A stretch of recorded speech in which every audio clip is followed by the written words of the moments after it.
Gue itu emang benar-benar bisa berkomunikasi dengan alam gaib. Bangun, Jenglot.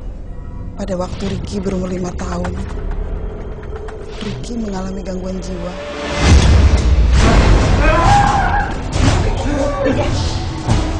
Semangat baru Diko ini semuanya karena Seris, teman baru Diko di kampus. Oh, Seris.